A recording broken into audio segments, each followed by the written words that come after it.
संत कबीर से किसी भक्त ने प्रश्न पूछा है।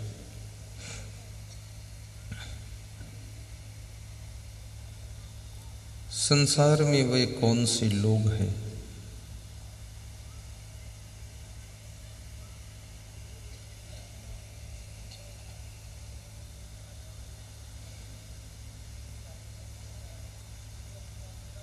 जो बिना आग के, बिना ईंधन के निरंतर जलते रहते हैं।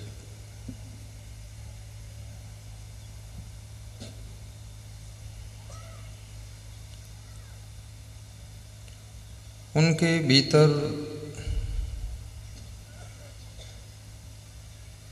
सुख शांति की तलाश तो रहती है, परंतु वे अपनी गलतियों के कारण, बुराइयों के कारण, आदतों के कारण, किसी के बहकावे में आने के कारण दुख की ज्वाला में जलते रहते हैं। मनुष्य बहुत बुद्धिमान प्राणी है, लेकिन संग संसर्ग पाकर बहुत जल्दी बहक जाता है और अपनी जिंदगी के लक्ष्य को, जिंदगी के उद्देश्य को भूल करके जो नहीं करना चाहिए वो सब करता है।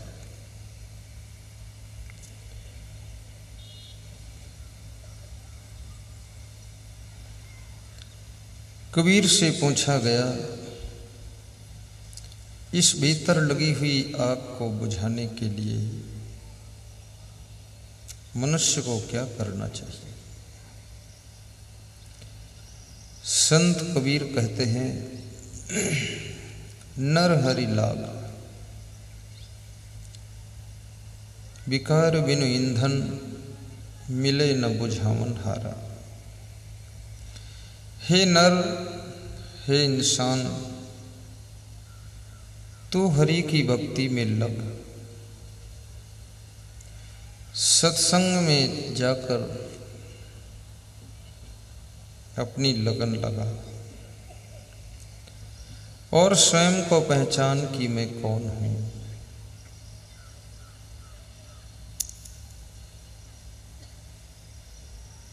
मैं अजर अमर अविनाशी आत्मा हूं। तुम शरीर नहीं हो, परंतु इस शरीर की बहुत सी जो इंद्रियां हैं उनकी चंचलता में, बहुत सी गलत आदतों में पड़कर तुम अपनी आत्मा के संस्कारों के विरुद्ध कार्य करते हो। जीवन बहुत विचित्र है।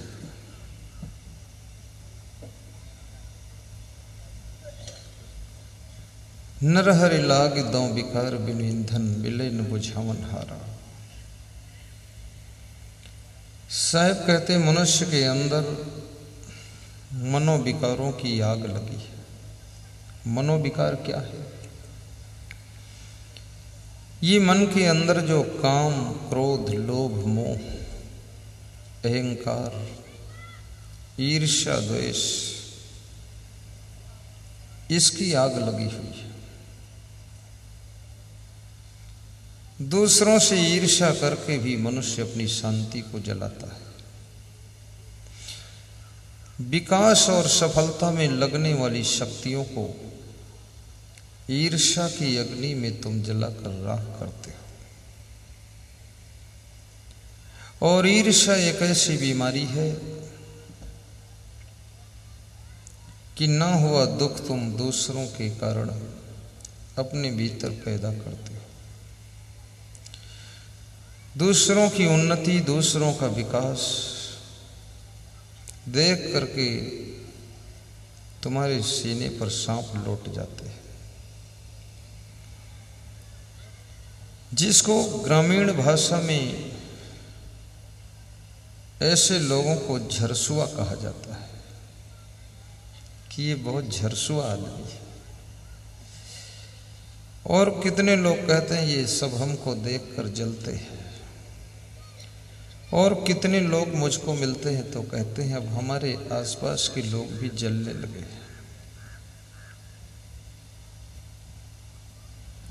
और ये भी कहते सुना हूं कि जब से कुछ हमने विकास किया तब से जलने वालों की संख्या निरंतर बढ़ती जा रही है। और क्या कभी आपने इस पर सोचा कि जब तुम विकास करते हो तो जलने वालों की संख्या क्यों बढ़ती है? क्योंकि तुम्हारे विकास से जब दूसरों का कोई फायदा नहीं होता है तो वे लोग इसलिए जलते हैं कि वह जलते जलते तुमको भी जलाना चाहते हैं। क्योंकि उनके मन में ये दुख होता है कि विकास तो इसने बहुत किया लेकिन मेरा क्या फायदा हुआ। इसलिए अगर तुम दूसरों की ईर्ष्या से बचना चाहते हो, जलन से बचना चाहते हो तो अपनी उन्नति का 10वां अंश ये जलन करने वालों में खर्च कीजिए, तो तुम्हारे से जलन कम हो जाएगी, सहयोग बढ़ेगा फिर। लेकिन मनुष्य इतना कंजूस प्राणी है, कहता है दमड़ी नहीं दूंगा चाहे चमड़ी चली जाए। और ये भी कहता है कि उन्होंने कमा कर रखा है, उनको क्यों दूं? उनको इसलिए देना जरूरी है क्योंकि वे तुम्हारे विकास में बाधक न बने। वे टोल टैक्स वाले हैं, उनको टैक्स देना पड़ेगा। और यदि उनको कुछ नहीं दोगे तो तुम्हारा विकास, तुम्हारी उन्नति अवरुद्ध करेंगे, क्योंकि वे अपना विकास करना ही नहीं चाहते हैं और न तुमको विकास करने देना चाहते हैं। उनका कहना है कि जैसा मैं हूं वैसा तुम भी रहो, और तुमको अपने जैसा वे बना भी देंगे, झगड़ा लड़ाई करके, निंदा बुराई करके, इधर उधर करके, चोरी चपारी करके, झूठ बोलकर। इसलिए उनकी खुराक उनको दे दीजिए और फिर अपना काम कीजिए। ये सबका परसेंटेज होता है। तुम जब बहुत उन्नति करते हो तो तुम्हारी उन्नति में से 10% हिस्सा रिश्तेदारों का भी होता है। तुम तुम्हारी सगी बहन को भी अगर कुछ नहीं दोगे तो तुम्हारी बहन ही तुम्हारी विरोधी हो जाएगी। तुम्हारे जीजा जी वो तुम्हारे उल्टा काम करेंगे। तुम कहो जीजा जी तो कहेंगे मर जा जी, उनका दिमाग उलट जाएगा। क्योंकि वे जब देखेंगे कि तुम कार में चल रहे हो और मैं बेकार में चल रहा हूं, एक दर्द होती है, तो कुछ उनका भी इंतजाम कीजिए। तुम ये मत सोचना कि एक बार दहेज देकर फुर्सत मिल गई, ये जिंदगी भर दहेज चलेगा। और यदि तुम कमजोर हो जाओ, तुम्हारी आर्थिक स्थिति बिगड़ जाए, तो सभी लोग एक ही बात कहते हैं, बेचारे का काम धाम सब बिगड़ गया। पर बेचारा का सहारा कोई नहीं बनेगा फिर। इसलिए इस संसार को जगत गुरु शंकराचार्य ने कहा है कि विचित्रो अयम संसार, ये संसार बड़ा विचित्र है। विचित्र क्यों कहा? विचित्र इसलिए कहा कि ये समझ में नहीं आता है, क्योंकि संसार में किसी को डील करने का एक फार्मूला है ही नहीं। कितने लोग ऐसे हैं जिन पे तुम कुछ पैसे खर्च करोगे तो डील हो जाएंगे, पर कितने लोग ऐसे भी हैं जिन पर तुम पैसे खर्च करो तो भी डील नहीं होगी, वो डीहुडेला हो जाएंगे। और कितने लोग ऐसे हैं जो उनकी जय जयकार बोलोगे कि बहुत अच्छे आदमी हैं ये, तो डील हो जाएंगे। और कितने लोग उनके लिए तुम कुछ भी जान निकाल कर रख दो, लेकिन फिर भी वो डील नहीं होगी। यहां पर एक फार्मूले से जिंदगी जी ही नहीं जा सकती है। बड़े भाई को तुम जिस तरीके से डील करोगे, छोटा भाई उस फार्मूले से डील ही नहीं होगा। पिताजी को जिस सूत्रों से तुम डील कर लोगे, मां को उन फार्मूलों से डील ही नहीं कर पाओगे। और तुम एक हो, तुम्हारे आसपास में अनेक रिश्ते जुड़े हैं। तुमको मां को भी डील करना है, पिताजी को भी डील करना है, भाइयों को भी संभालना है, और भाइयों की पत्नियों को भी संभालना है, और पोता पोती को भी संभालना है। तुमको अपने आप को संभालने का टाइम ही नहीं है। तुम इन सब को संभालते संभालते ही थक जाओगे। जयपुर में मेरा सत्संग था, तो एक सज्जन थे सुभाष भाई, उन्होंने प्रवचन करवाया। तो प्रवचन समाप्त हो गया, तो उन्होंने कहा कि हमारा एक काम हुआ ही नहीं, प्रवचन तो हो गया। तो हमने कहा क्या है? बोले हम 6 भाई हैं, और 6 भाई 6 दिशा तरफ चलत है, और हमको दुकान नहीं खोले देते, अति लड़ाई करते, हम उन्हें समझाए रहे, बीच बराव करते रहे थे। तो कुछ एक ही दवाई कर दो, फिर विदा हो जाओ। किसी के घर की समस्या का निदान करना बहुत कलाकारी का काम है। यदि आप विशेष कलाकार नहीं हैं, तो उस घर की समस्या में आपको भी एक पक्षपात में खड़ा कर दिया जाएगा, बदनाम कर देंगे कि ये उनका पक्ष कर रहा है। तो मैंने उनकी पूरी फैमिली को बिठाया एक कमरे में, उनके माता पिता भाई सब बैठे। परिवार इतना बड़ा था, कमरा ठसाठस भर गया, और 1 घंटे तक क्लास लिया, और फिर मैं विदा हो गया। याद रखना, कोई व्यक्ति समझाने के लिए यदि आया है, गौर करना, उससे कुछ लेना देना नहीं है। समझ जाओगे तो फायदा आपका है, और नहीं समझोगे तो पूरा नुकसान आपका है। भगवान कृष्ण कौरवों को समझाने के लिए गए थे, वो नहीं समझे, विनाश कौरवों का हो गया। अंगद समझाने गए थे, रावण को नहीं समझे, तो अंग अंग छेद दिए गए। हनुमान जी समझाने गए थे, नहीं समझे, समझाने वाले की भी पूंछ में आग लगा दिया। तो हनुमान जी ने फिर लंका में आग लगा दिया। बोले जब हमारी पूंछ नहीं छोड़े तो लंका छोड़ी बनाई, झगड़ा हो गया। तो समझाने वाले को जरा महत्व दीजिए, क्योंकि कंप्रोमाइज जो कर रहा है वह व्यक्ति ये चाहता है कि दोनों पक्ष सकुशल रहे।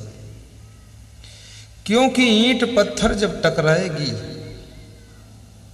तो ईंट तो पूरा फूट ही जाएगी, लेकिन पत्थर की ऊपर की चिकनाहट वो भी निकल जाएगी। टक्कर तो हमेशा खतरनाक ही होती है।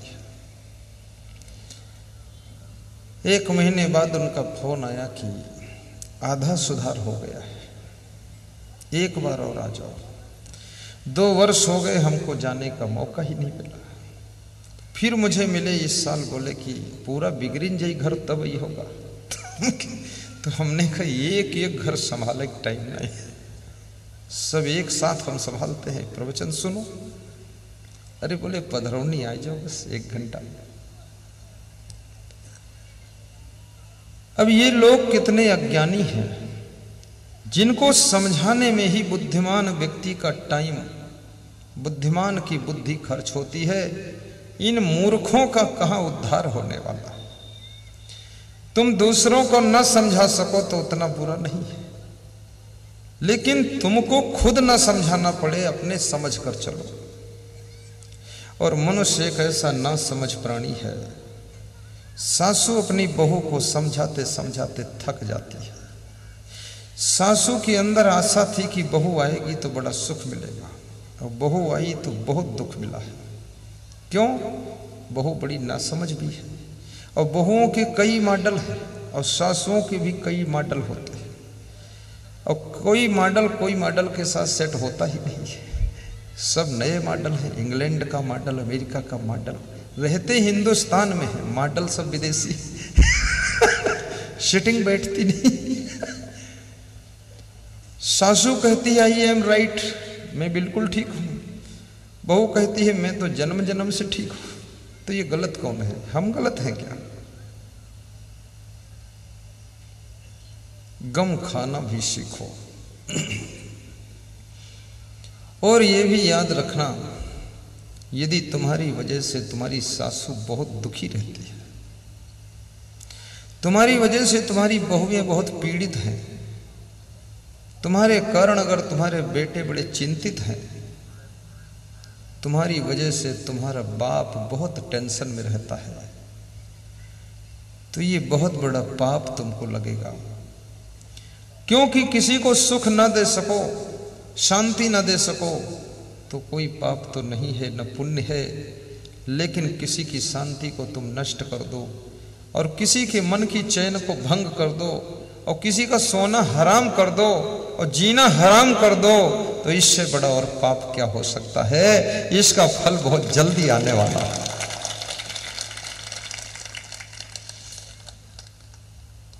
कोई बाप बेटे मुझसे मिलने आए,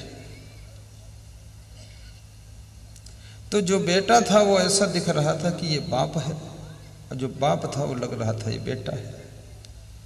तो हमने कहा इसमें बाप कौन और बेटा कौन? तो बोले आप अंदाज के बताओ। तो हम उल्टा ही बता दिया क्योंकि जो आइडिया लगा, दूसरे लोग बोले आइडिया हमारा भी यही था गुरुजी।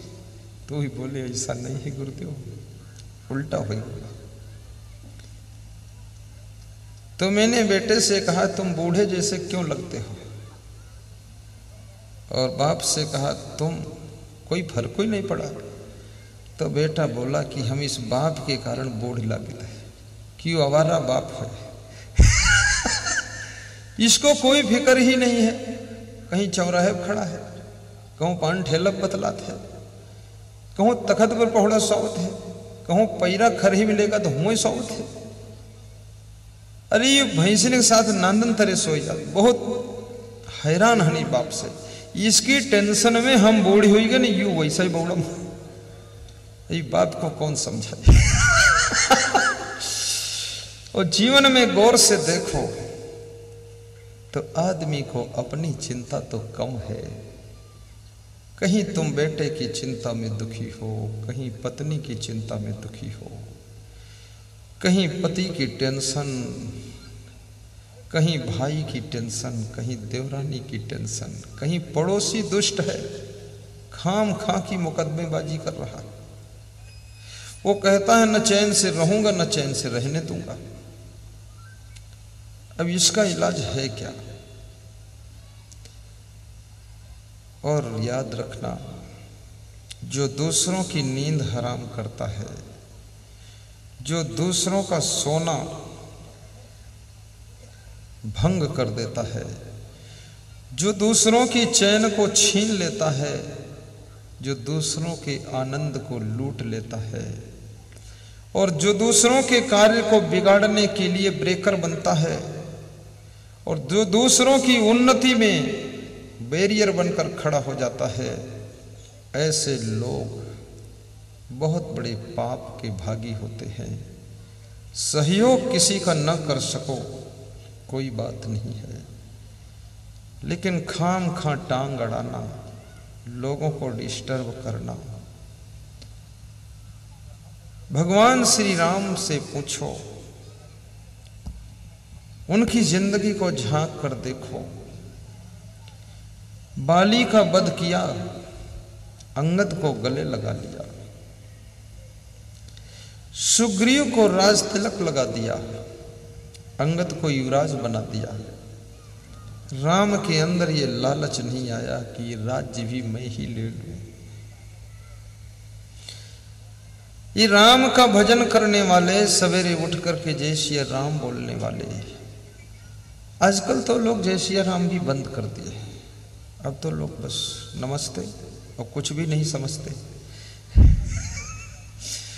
3 उंगली उठाना चाहिए तो पूरा हाथ उठाते हैं कि नमस्ते, और यदि नहीं समझते तो फिर थप्पड़।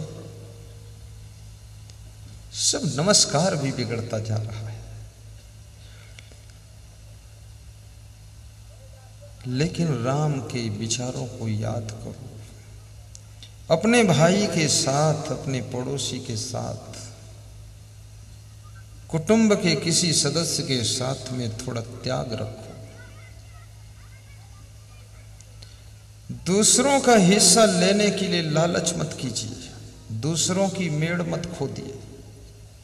गांव की सबसे बड़ी समस्या यह है, गांव में लोग जब घर बनाते हैं तो पहली नींव रास्ते में खोद देते हैं, और यदि कोई कहे तो उसको उसी नींव में डाल देते हैं कि आओ तलवार चल जाएगी। कौन तलवार चलाएगी? उसके बाद एक मंजिल से ऊंचा घर नहीं बना पाते, पूरा आकाश ऊपर पड़ा हुआ है और रास्ते में दीवार खड़ी हुई है। अब गाड़ी वहां जाती नहीं, दूर खड़ी होती है गाड़ी तो बोरा पीठ पर ढोते, जिंदगी भर बैल बने रही है, लड़कों बैल बने रही है, काहे दीवार बनाई हुई है। 2 कमरे खड़े करो नीचे, सड़क का जगह 1 फीट ज्यादा छोड़ो, गाड़ी चल दे दो। दूसरी मंजिल पर 1 कमरा बना लो, 1 लेट बाथ किचन बना दो। लंबा परिवार है, 3 कमरे नीचे, लेट बाथ किचन, मेहमान और सामान नीचे हो गया। दूसरी मंजिल पर 2 कमरे, लेट बाथ किचन। तीसरी मंजिल पर 1 कमरा, लेट बाथ किचन। बेटे को सबसे ऊंचे मंजिल पर रख दो, बीच में तुम रहो, नीचे मेहमान रहे और सामान रहे, ठाठ से रहो, हवा लगे। नीचे इतनी बड़ी नींव फैलाया है। मैं कक्षा 6 में पढ़ता था तो एक आदमी ने नींव सड़क पर खोदा, जिस रास्ते से मैं जाता था, और नींव खोद नींव भर दी 5 फीट ऊंची, और ऊपर दीवार फिर नहीं उठाई पाई। वो की नींव की दीवार ईंटें लोग चुराई ले गए, एक उखाड़ ले गए। फिर मैं साधु बन गया तो 30 साल बाद उस रास्ते से निकला तो ना वह दीवार दिखाई पड़ी, ना वो आदमी। पूछनी आदमी कहाँ गवा, राम सेवक रहे नाम, तो कहन तो मरी गवा। हम कहें दीवार उठी नहीं, कहें दीवार की ईंटें सब चुराई ले गए। अब इतनी लंबी चौड़ी नींव लालच में क्यों डाल रहे हैं? उतने पांव पसारिए जितनी लंबी चादर है। आकाश किसी के बाप का नहीं है। 2 मंजिल, 3 मंजिल, 4 मंजिल ऊपर चले जाओ। सामने थोड़ी जगह अपने द्वार पर छोड़िए, फूल पौधे लगाइए, हरे भरे पेड़ लगाइए। थोड़ा खुला में बैठने के लिए, मेहमान के लिए जगह रखिए। साइड से रास्ता पीछे जाने का रखिए, पीछे भैंस और जानवर बांधिए। तो पीछे मेहमान अगर आगे बैठे हैं तो पीछे महिलाएं जानवरों को डील भी कर लेंगी। और अगर सामने जानवर हैं और मेहमान बैठे सामने, अब महिलाएं आ नहीं सकती हो, तुम मेहमान छोड़ ही नहीं सको, तो भैंस नांद ब्याजती का को चारा डर रहे, तो बुद्धि नहीं है। और भैंस पूंछ जब हिलाती है तो गोबर मेहमान कुर्ता छिप गवा। अब ये सब गोबर भैंस नांद हम सिखाई। ये प्रवचन में हमका शर्म लगती बोले भी, लेकिन बोल इसलिए थोड़ा दी हिम्मत गई ताकि सुधार हो ही जाए थोड़ा। छत्तीसगढ़ प्रदेश में मैंने व्यवस्था ठीक देखा। वहां प्रायः लोगों के घर के पीछे जानवर रहते हैं और साइड से रास्ता रहता, चौड़ा रास्ता 10-12 फीट का, पीछे चला गया है। बैलगाड़ी, डल्लफ, ट्राली सब पीछे पहुंच गया। वहां माताएं बहनें थोड़ा काम कर लेती हैं, धान भर के आए उतार भी लेंगी। और सामने द्वार एकदम क्लीन है, साफ सुथरा सुंदर, थोड़े से हरे भरे पौधे लगे, गुलाब के फूल लगे हैं। मेहमान आए बैठे, स्वागत भी हो रहा है। और महिलाओं को भी थोड़ा कार्य मिलना चाहिए। कार्य करने वालों को क्रोध कम आता है, और जो कार्य नहीं करते हैं उनको गुस्सा बहुत आती है। जो केवल बैठे रहते हैं, दांत पीसा करते, अब गेहूं पीसे बचा नहीं तो दांत ही पीसते, बहुत नाराज होते हैं। और जब तक जिंदगी है, बूढ़े आदमी को भी कार्य करना चाहिए। और कितने लोगों की सोच है कि कार्य ना करना बड़प्पन है, कार्य ना करना बड़ा निकम्मापन है, बड़प्पन बड़प्पन कुछ नहीं। मेरे गुरुजी 99 साल की उम्र के हैं। अभी मैं आश्रम गया तो वो लहसुन छील रहे थे, तो हमने कहा गुरुजी का कहे छीलत? तो कहें खाली हन तो का करी। बोले इसको बोना है खेत में, तो हम अलग अलग कर रहे हैं इसके जवाब, और लेबर आया है वो देगा। 99 साल की उम्र में लहसुन को अलग अलग कर रहे थे, तो मैंने गुरुजी से कहा कोई और कर देगा। बोले हम काम नहीं करेंगे तो हॉस्पिटल चले जाएंगे, इसलिए थोड़ा अंगुरी हलावा ही दो, ने अंगुरी हलवा ही न करिए। फिर मैंने संतों से कहा कि गुरुजी को भी काम करना चाहिए, ठीक ही है। नर हो न निराश करो मन को, कुछ काम करो, कुछ काम करो, जग में रहकर कुछ नाम करो। तुम्हारी सासू कितनी बूढ़ी हो उससे भी काम लीजिए, और बूढ़ों से काम लेने का तरीका मैं बता देता हूँ। उनके पैर छू लिया करो और कहा करो कि हमारे पास बुद्धि नहीं है, सब बिगड़ जाएगा, थोड़ा ध्यान रखना। फिर देखो बूढ़ी सासू की चाल टॉप गियर में चलेगी। और यदि तुम कहोगे हम बहुत माइंडेड हैं, तो फिर वो बुढ़िया सोचते हम का बैदिन समझती हैं, चलो माइंडेड भिड़ो। उनसे भी काम लीजिए और बच्चों से भी काम लीजिए। बच्चों को फ्री मत छोड़िए। 24 घंटे कोई पढ़ नहीं सकता है, सिर दर्द होने लग जाएगा, आंखें दर्द करने लग जाएंगी। इसलिए 1 घंटे सुबह 1 घंटे शाम को बच्चों को भी कड़ी मेहनत में जुटाइए, इनसे चारा मशीन खिंचवाइए। भैंस का गोबर इन्हीं से ढुआओ, देखो तुम्हारा लड़का फर्स्ट आ जाएगा। गोबर जब चुईकई की खोपड़ी में भरे रस, दिमाग तेज हो जाएगा। क्यों? क्योंकि सोचेगा यू गोबर में लथरा हूं, गोबर ढो रहा हूं, अब हमको पढ़ना चाहिए ताकि हम कोई अफसर बन सकें। और जब तुम उसको बिना पढ़े लिखे अफसर की तरह रख रहे हो और गोबर छुई नहीं देते, तो वो सोचते थे गोबरे लाल तो हमारे बाप हैं, हम तो फिर अलग मस्त हैं। उसके काम लीजिए। संडे के दिन 2 घंटे खेत की धूप में खड़ा कीजिए। अभी IAS अफसर मुख्य निर्वाचन अधिकारी यल वेंकटेश्वर लू हमारे परम भक्त हैं। वे कह रहे थे कि मैं जब पढ़ता था आंध्र प्रदेश के, तो पढ़ने में थोड़ा मन कम लगता था। हर बच्चे का मन कम लगता है, और जिसका लग जाए सौभाग्यशाली। तो बोले खेत में कभी कभी चला जाता था, थोड़ा अच्छा लगता था। बोले पिताजी बड़े समझदार थे, उन्होंने पढ़ाई छुड़वा दी और खेत में भिड़ा दिया 1 साल मुझको, और ऐसा भिड़ाया मुझको कि मैं गोरे से काला हो गया। और सुबह से ले जाए और क्या तुम डट कर काम ले। बोले हमने 6 महीने में ही कह दिया कि पिताजी मैं पढ़ूंगा, अब खेत में नहीं आऊँगा। बोले नहीं अब ये साल तो यही निपटवाओ। बोले 1 साल हमको रगड़ के चटनी बनाया और दूसरे साल फिर स्कूल में नाम लिखाया। बोले इतना आँखी मूंद के पढ़न है कि 1 बार में IAS परीक्षा क्रॉस कर गया मैं, और DM बन गया, और अब कमिश्नर हो गया, अब पूरे उत्तर प्रदेश का मुख्य निर्वाचन अधिकारी हो गया, राहत कमिश्नर भी रहा, स्वास्थ्य कमिश्नर भी रहा। तो कह रहे थे कि वह दुख जो खेत में मिला उससे हमारी पढ़ाई शुरू हो गई। इसलिए 1 घंटे का टेस्ट ड्राइव इनका खेत में होना चाहिए अगर इनको आगे बढ़ाना है। क्योंकि मनुष्य को दुख उसकी आंख खोल देता है। अधिक आराम में रहने वाले लोग यदि विवेकवान हैं, समझदार हैं, बुद्धि कुछ है, तब तो ठीक ठाक रहेंगे। अन्यथा अधिक में आराम में रहने वाले लोग अधिक निकम्मे हो जाते हैं, किसी काम के नहीं रह जाते हैं। इसलिए मेहनत हर इंसान को करना चाहिए ताकि हमारी प्रतिभा का विकास सही हो सके।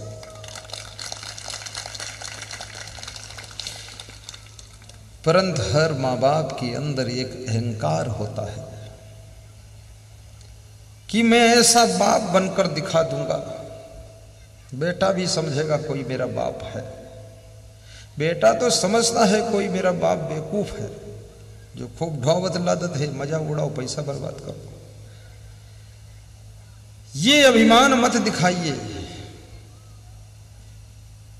बेटे को भी कार्यों की जिम्मेदारी दीजिए। और जो व्यक्ति समाज में रह करके, घर में रहकर मनुष्य जीवन पाकर जिम्मेदारी स्वीकार करता है, तब उसकी बुद्धि का विकास होता है। जिसके पास में जिम्मेदारियों की कमी है, उसकी बुद्धि का विकास भी नहीं होगा। और याद रखना, कभी कभी आलसी और निकम्मे आदमी की संगत आपको मिल जाए तो धीरे धीरे आपका मन भी आलसी हो जाएगा। कितनी अच्छी संगत मिले पर अच्छाई सीखने में आपको बहुत टाइम लग सकता है, लेकिन बुरी संगत में बुराई सीखने में आपको टाइम नहीं लगेगा। भजन गाना सीखना पड़ता है, और भजन गाने के ट्रेनिंग सेंटर हैं, कीर्तन की ट्रेनिंग सेंटर हैं, लेकिन याद रखना मेरे भाइयों बहनों, गाली देने का कोई ट्रेनिंग सेंटर नहीं है। बिना ट्रेनिंग के लोग ट्रेंड रहते हैं, और जितना ज्यादा मूर्ख है उतना स्पीड से गाली देता है, जो समझदार है थोड़ा सोच के गाली देता है। ये बुराइयां तो ऑटोमेटिक भरी हुई है। लेकिन तुम समझो बात, मनुष्य की वाणी को, ये जब वाणी बिगड़ती है तो इसको बाण कहा गया है, और वाणी जब सुधरती है तो इसको अमृत वाणी कहा गया है। और वाणी के मूल्य को समझो, ये वाणी साधारण वाणी नहीं है, सारा खेल तो वाणी का ही है। एक टीचर स्कूल में जाता है, सुबह से लेकर शाम तक क्या करता? वाणी ही तो बोलता है। एक संत व्यास गादी पर आता है, क्या करता है? 2 घंटे वाणी ही तो बोलता है। और घर में रहने वाले लोग सुबह से लेकर शाम तक वाणी ही तो बोलते हैं। बाजार में दुकानदार भी सुबह से लेकर शाम तक ग्राहकों के साथ वाणी ही तो बोलता है। एक अफसर अपने कर्मचारियों से वाणी ही बोलता है। वाणी बोलते तो सब हैं, लेकिन वाणी वाणी में अंतर होता है। बोलने की जिनमें कला है उनकी वाणी अमृत वाणी है, और जिनमें बोलने की कला नहीं है उनकी वाणी बाण जैसा घायल कर जाती है।